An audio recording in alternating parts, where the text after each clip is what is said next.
सर्वांना नमस्कार. स्वास्थ्य आयुर्वेदा या YouTube चॅनलवर सर्वांचं स्वागत.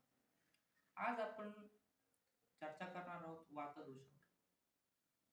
आयुर्वेदात वातदोष सांगितलेले आहे की त्रिदोषांपैकी एक आहे. वातदोष हा प्रामुख्याने सर्वात महत्त्वाचा दोष आहे आणि प्रथम दोष आहे. वाताचे लक्षण हे प्रामुख्याने रुक्षता, लघुता व शीतता आहे. वात व्याधी हे प्रामुख्याने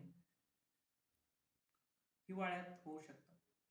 वातामध्ये आपली शरीराची झीज होणे, अशक्तता, दौर्बल्य आणि शीतता वाटणे होऊ शकते. त्यामध्ये अनेक प्रकार असू शकतात. वातव्याधीमध्ये प्रामुख्याने आपल्या बॉडीला किंवा शरीराला स्निग्धता किंवा स्नेहता कमी पडते. त्यामुळे आपल्याला नित्य स्निग्ध तैल, घृता, बलवान होण्यासाठीची द्रव्य, ब्रह्मणीय द्रव्य यांचा वापर केला पाहिजे. आपल्याला वातव्याधीमध्ये प्रामुख्याने तूप, लोणी, दूध यांचा वापर केला पाहिजे. वातव्याधीमध्ये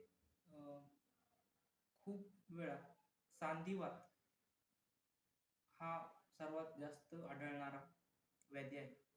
त्यामध्ये आपल्याला नी जॉईंटमध्ये लुब्रिकेशन तसेच तिथे होणारी झीज पाहता तेथे आपल्याला विविध प्रकारच्या पंचकर्मांची आवश्यकता असते.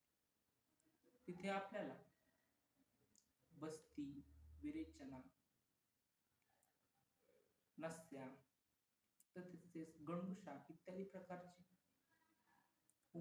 चिकित्सा घेणे महत्त्वाचे आहे. सर्वात महत्त्वाचे आयुर्वेदाच्या दृष्टिकोनातून आपल्याला वातदोषावर विजय मिळवायचा असेल तर आपल्याला विविध दिनचर्या व ऋतुचर्या यांचा अभ्यास करणे महत्त्वाचे आहे. दिनचर्यामध्ये आपण उठल्यानंतर व्यायाम तसेच अभ्यंग म्हणजे पूर्ण शरीरावर तैलाचे आवरण चढवून मालिश करणे यालाच अभ्यंग असे म्हणतात. अभ्यंग करून त्यानंतर उद्वर्तन